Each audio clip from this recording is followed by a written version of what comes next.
TV, nuru ya Uislamu inakuletea mwangaza wa dini yako.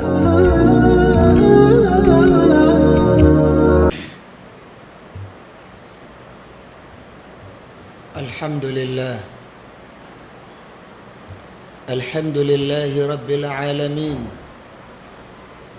wala aqibatu lil muttaqin wala udwana illa ala adh-dhalimin. Ashhadu an la ilaha illa Allah wahdahu la sharika lahu wa ashhadu anna Muhammadan abduhu wa rasuluhu sallallahu alayhi wa sallam arsalahu Allahu bil huda wa dinil haqq liyudhhirahu ala ad-din kullihi walau karihal kafiruna, amma ba'd. Kila sifa kamilifu ni zake Allah tabaraka wa taala, muumba wa kila kinachopatikana mbinguni na ardhini, na mwisho uliokuwa mwema ni kwa wale waliomcha Allah na wakamtii na wakamuokopa, wala hakuna uadui kati ya mwanadamu na Mola wake hiyo siku ya mwisho, isipokuwa kwa yule ambaye mwenyewe binafsi ataidhulumu nafsi yake. Nasema kwa ulimi wangu na kubali ndani ya moyo, Allah subhanahu wa ta'ala ni mmoja wa pekee, ambaye hakuzaa wala hakuzaliwa wala hafanani na chochote kinachopatikana mbinguni wala ardhini. Na pia nashuhudia na ninakubali kuwa Muhammad ibn Abdullah ni mja wa Allah na ni mtume wake. Naziomba ziada na rehma na amani zimteremkie mtume huyo na watu wa nyumbani kwake na masahaba zake na Waislamu wote watakaojaribu kumfata kwa wema mpaka siku ya mwisho. Namuomba Allah kwa huruma wake na msaada wake atuweke miongoni mwao. Ibadullah, enyi waja wa Allah, usikum wa nafsi bitaqwa Allahi tabaraka wa taala, watamassaku bikitabillah wa sunnati rasulihi sallallahu alayhi wasallam. Enyi waja wa Allah, nausia nafsi yangu pia na wausieni sote kwa pamoja tushirikiane katika kumcha Allah ukweli wa kumcha, na kumwokopa Allah ukweli wa kumwokopa, na sisi kujitambua kama sisi ni waja ambao tumeumbwa na Allah. Leo tuko duniani, kesho tutatoka. Tushikamane na mafundisho ya kitabu kitakatifu ambacho ni Qur'ani, kwa kufuata ushauri na maelekezo ya sunna za mtume wetu Muhammad sallallahu alayhi wasallam. Kufanya hivyo, ndugu yangu Muislam, ndiyo kufaulu kwetu katika maisha ya hapa duniani na maisha ya kaburini na maisha ya baada ya kutoka kaburini. Anwani ya hutuba yetu ya leo, ndugu yangu Muislam, tutazungumzia madhara ya kuto kusikia nasaha, madhara ya kuto kusikia ushauri kutoka kwa wanadini na kutoka kwa watu wakubwa. Mafunzo ya Uislamu yanasema unapohitaji kuokoka, sikiliza wanayekushauri na wanaokuelekeza. Pia tutaona madhara ya unafiki, madhara ya watu wanayejifanya Waislamu kumbe sio Waislamu, madhara ya watu wanayekwenda wanapeleka maneno wanayatoa huku wanayaleta huku kwa faida zao ambazo wanazozikusudia. Ikhwatul iman, ndugu zangu Waislamu tunaochangia imani, tutaanza na mafundisho ya Mtume sallallahu alaihi wasallama yaliyotoka kwa Khalid ibn Mi'dad. Khalid huyu, mafundisho kutoka kwake na kutoka kwa Irban ibn Sariya As-Salmi radiyallahu anhu qala Irban ibn Sariya as-Salmi, Mwenyezi Mungu amridhia, anasema wa'adhana Rasulullah sallallahu alayhi wasallam maw'idhatan balighatan dharafat minha al-uyun wa wajlat minha al-qulub, faqala rajulun min ashabihi ya Rasulullah inna hadhihi maw'idhatun muwadda' فأوصنا يا رسول الله. فقال صلى الله عليه وسلم أوصيكم بتقوى الله والسمع والطاعة فإنه من يعش منكم بعدي يرى اختلافا كثيرا. Ndugu yangu Muislam, Irban ibn Sariyah as-Salmi, Mwenyezi Mungu amridhia, anasema siku moja tulikuwa tuko msikitini, Mtume sallallahu alaihi wasallam akatutolea mawaidha makali, mawaidha mazito, mawaidha ambayo yalifanya macho yetu yadondoshe machozi kwa mawaidha haya aliyoyatoa Mtume, na nyoyo zetu zikatetemeka kwa uoga wa maneno ambayo Mtume aliyokuwa anayasema. Mmoja katika wale waliokuwa pale akashindwa kujikaza, akasimama akasema, ya Rasulullah, ewe Mtume wa Allah, inna hadhihi maw'idha, hakika mawaidha haya ambayo umeyatoa navyo yasikia na unavyoyazungumza, mau'idhatun muwadda', ni mawaidha ya kutuaga, inaonekana huko unatuaga. Kwa hivyo ya Rasulullah, ausina, tuusie baada yako tushikamane na kitu gani? Baada yako tuwe tunakumbukia kwenye usia gani? Tuusie. Faqala sallallahu alayhi wasallam, pale pale Mtume sallallahu alayhi wasallam akafika, nasema usikum bitaqwallah, na wausieni popote pale penye mtakuwaga, mcheni Allah, muokopeni Allah, mtiini Allah usiku na mchana. Fa illa mtakun tarahu, kama nyinyi mtahisi kwamba hamumuoni, fa innahu yarakum, yeye Allah nakuoneni. Muokopeni Allah kwa lolote mnalotaka kulifanya. Muokopeni Allah ndani ya usiku na giza. Muokopeni Allah kwa ule uamuzi mnayetaka kuukamata. Muokopeni Allah kwa ile mipango mnayetaka kuipanga. Muokopeni Allah. Jueni kwamba Allah na macho anawaoneni. Jueni kuwa Allah na masikio anawasikieni. Jueni kwamba Allah na mkono, popote pale mtakapokuwa, Allah yuko tayari kuwakamata. Allah ni mwenye nguvu asiyoshindwa. Jueni kwamba mtakavyokuwa yuko tayari kuwakamata, kwa sababu mifano ipo. Alimkamata Firauni, akamkamata Namrudi, akamkamata Karuni, akamkamata Hamani, akamkamata nani na nani na nani, akawakamata. Atashindwa kukukamata wewe? Kwa hivyo muokope Allah kwa hali yoyote ambayo utakayekuwa nayo.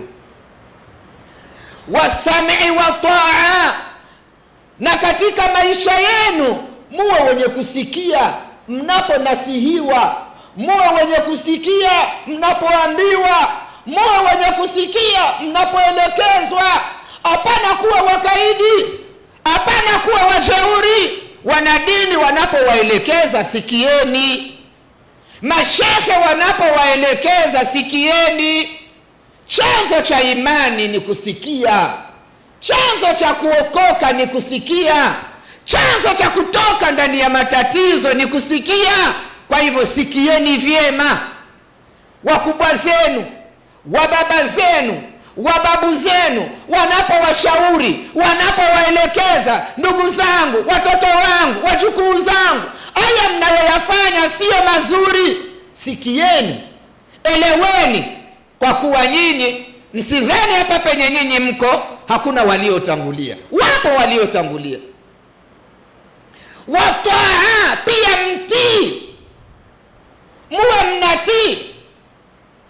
Hapana kuwa wakakamavu, hapana kuwa wajeuri, hapana kuwa wasioelewa.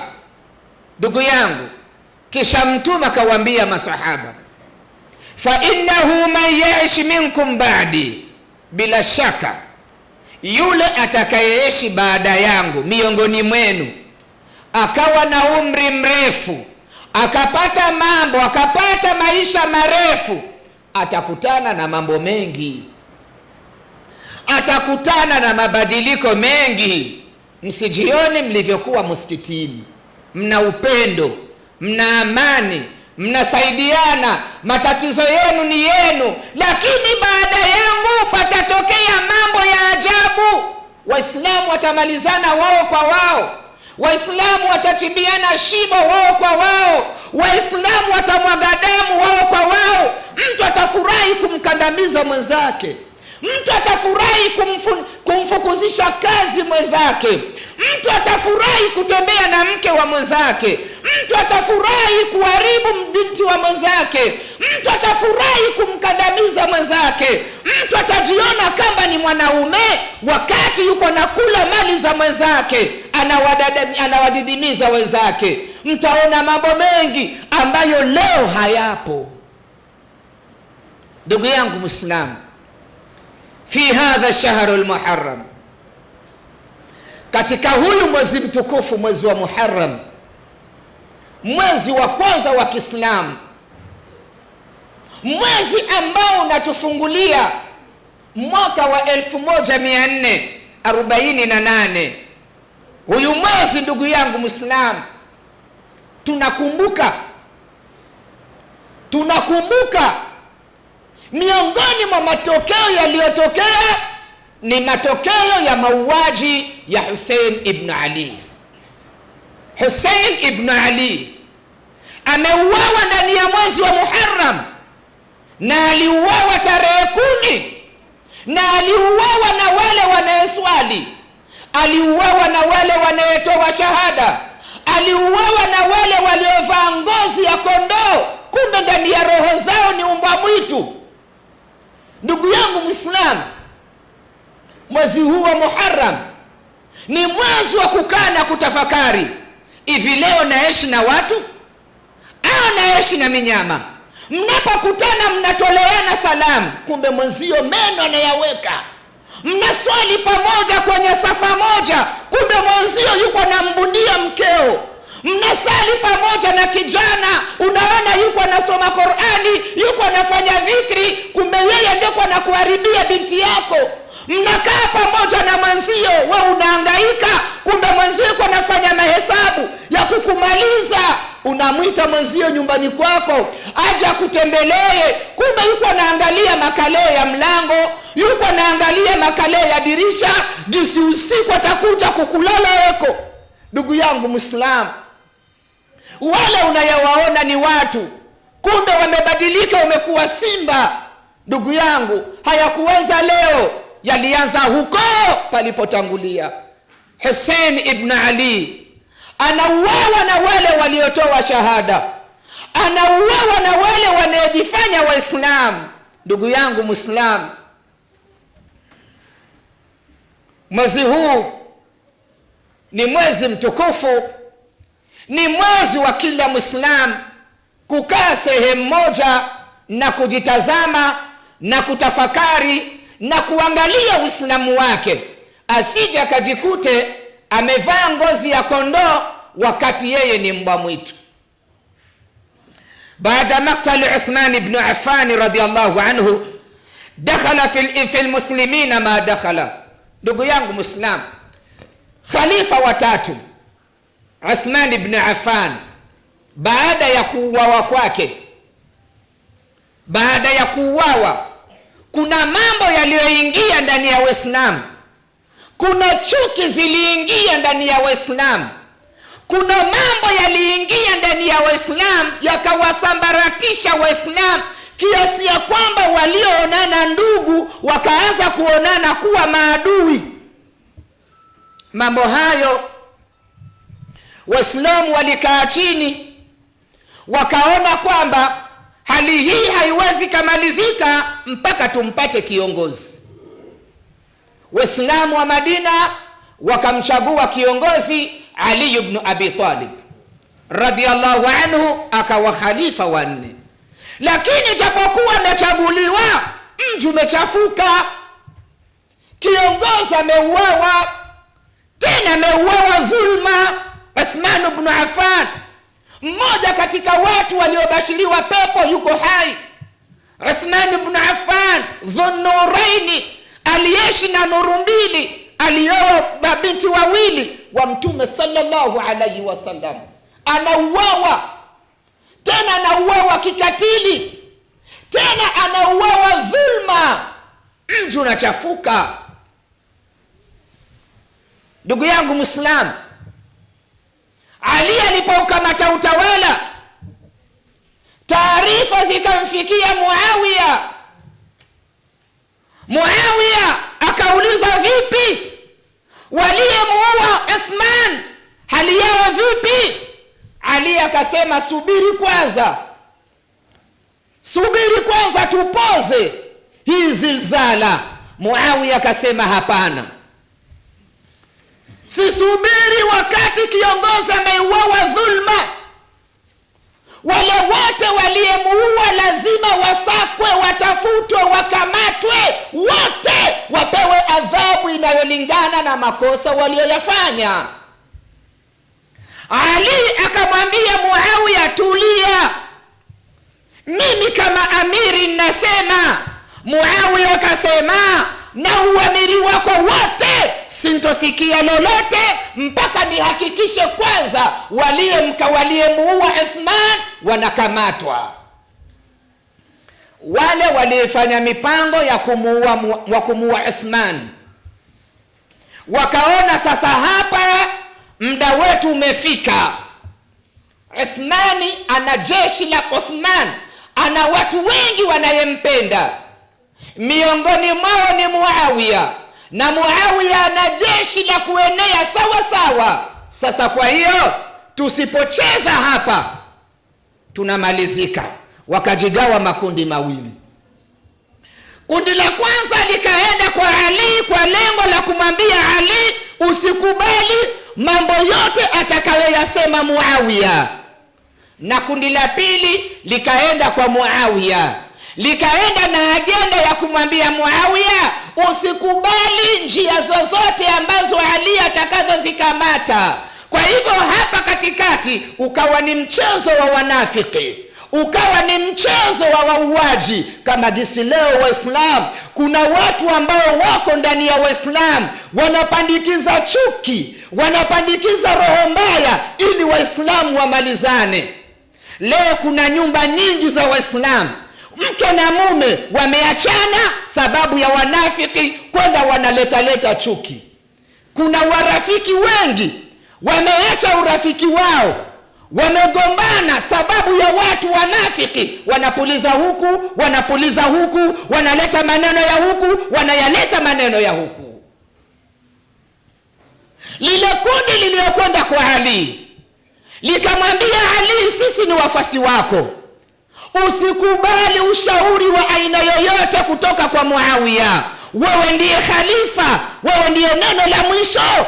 Hakikisha kwanza nchi inapata amani.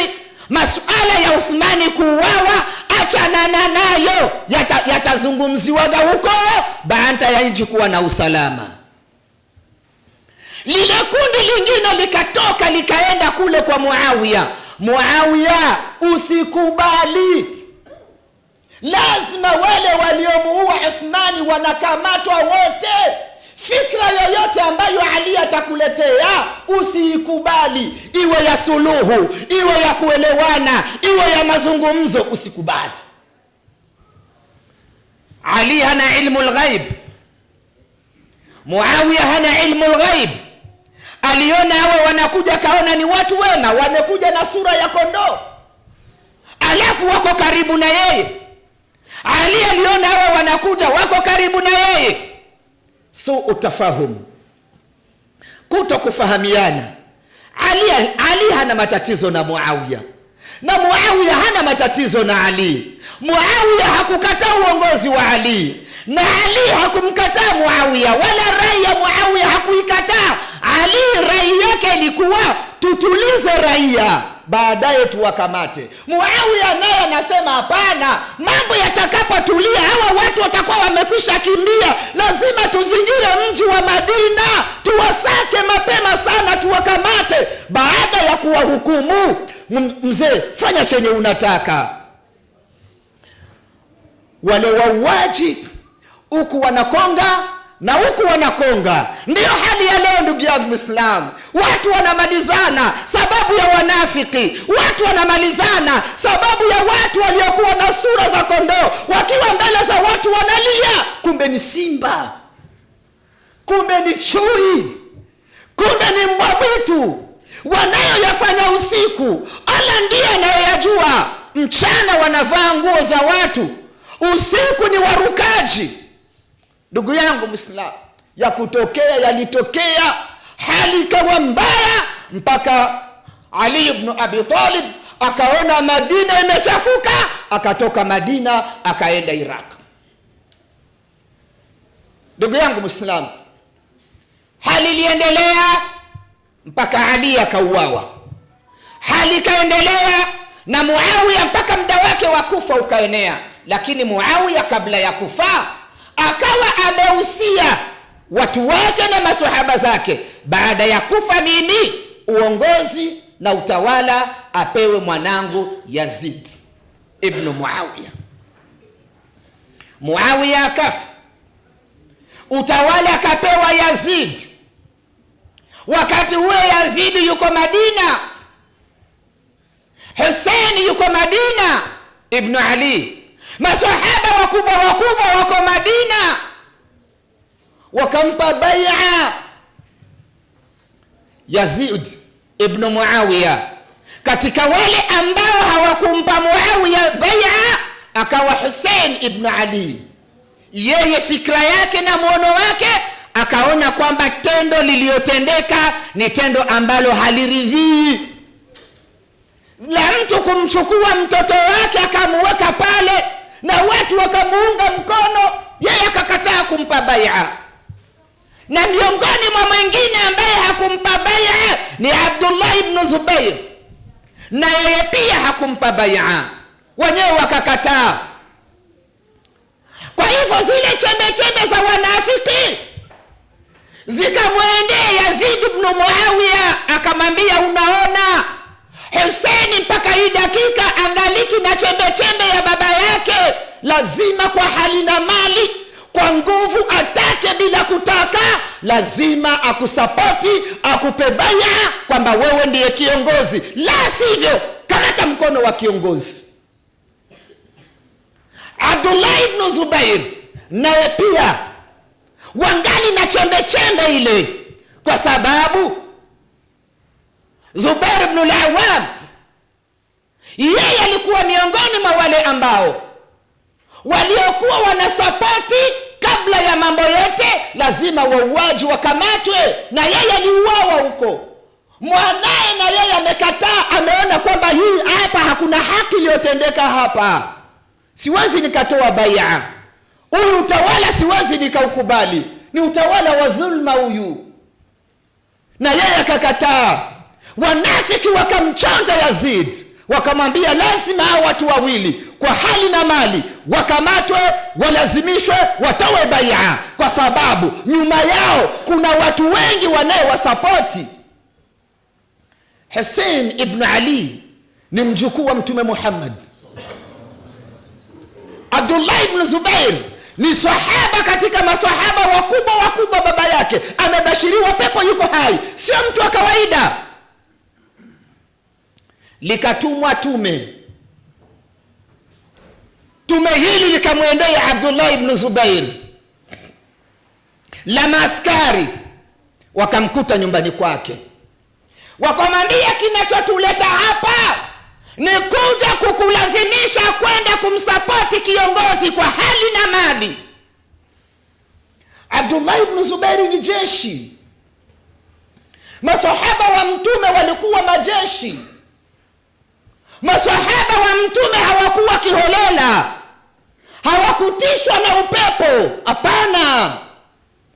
Abdullah ibn Zubair aliwaambia, kwani nyinyi kuja kunitisha mimi ndio kuja kunilazimisha? Siwezi nikakamata uamuzi bila kukaa chini nikatafakari, nikaangalia kinachofaa.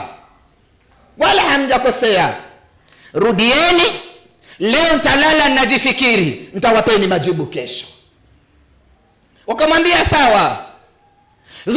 Abdullah ibn Zubair akalala, akaiona fitna ambayo ipo ndani ya mji. Tena fitna yenyewe inakongwa na Waislamu, alafu Waislamu wenyewe wanashindwa kumwelewa Abdullah ibn Zubair ni nani na ni mtoto wa nani.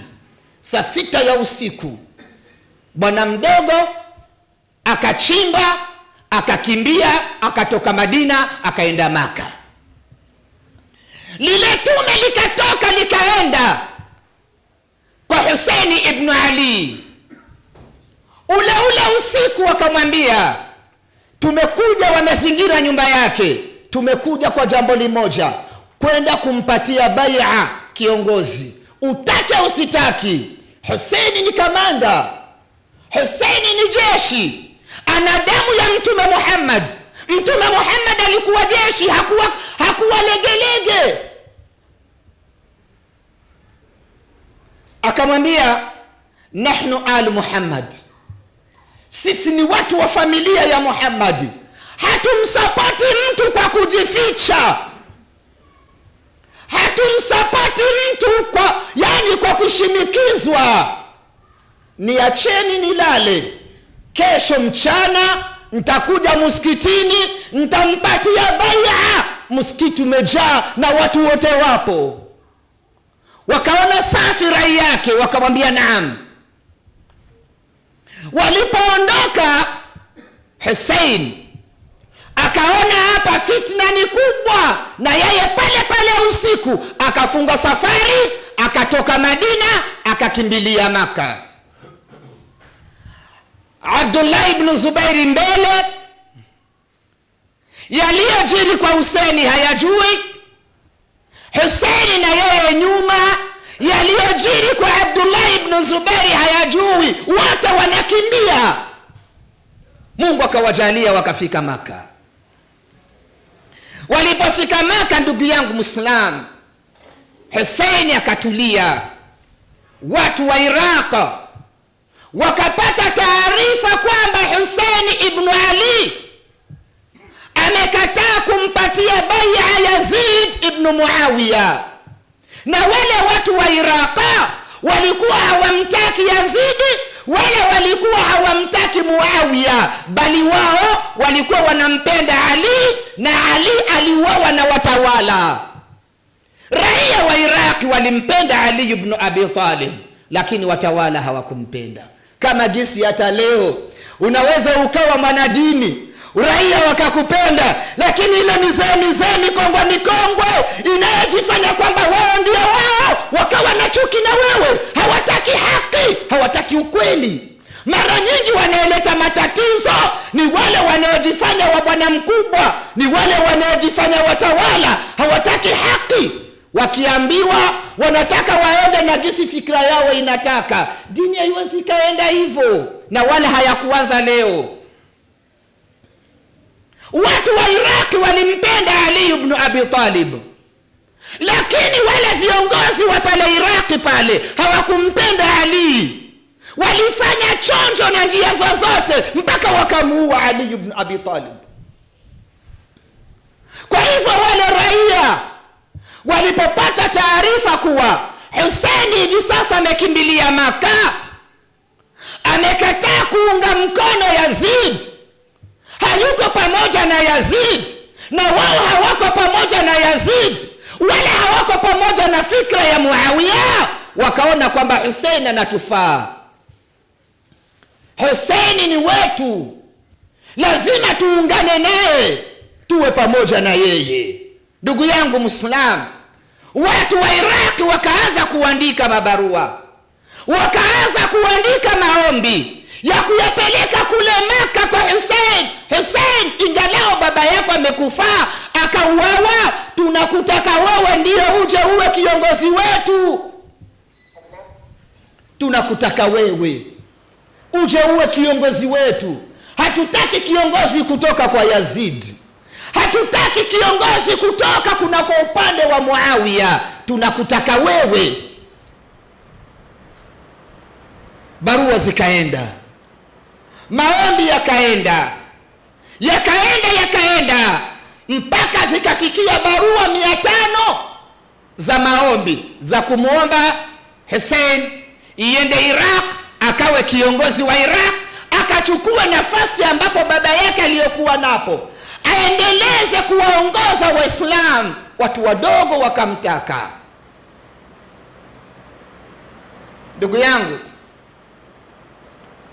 Hussein alipoona barua zinakuwa nyingi, akaona mchukue mjumbe amtume yende kule Iraq, yende akawaangalie watu wa Iraq walivyo, kisha yeye ataandaa safari ya kutoka Maka na kwenda Iraq, akawe kiongozi wa Iraq, akatawale kwa mujibu wa Qur'ani na Sunna. Watu wote wafate muongozo wa Qur'ani na Sunna.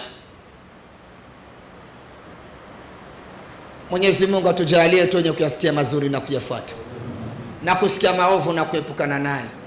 Yale tunaopatia Allah tulipe, na yale tunaokosea Allah tusamehe. Allah tupe maisha ya Uislamu na atufishe tuko Waislamu, na aturuzuku shahada kabla ya kufa. Tumuombe Allah msamaha.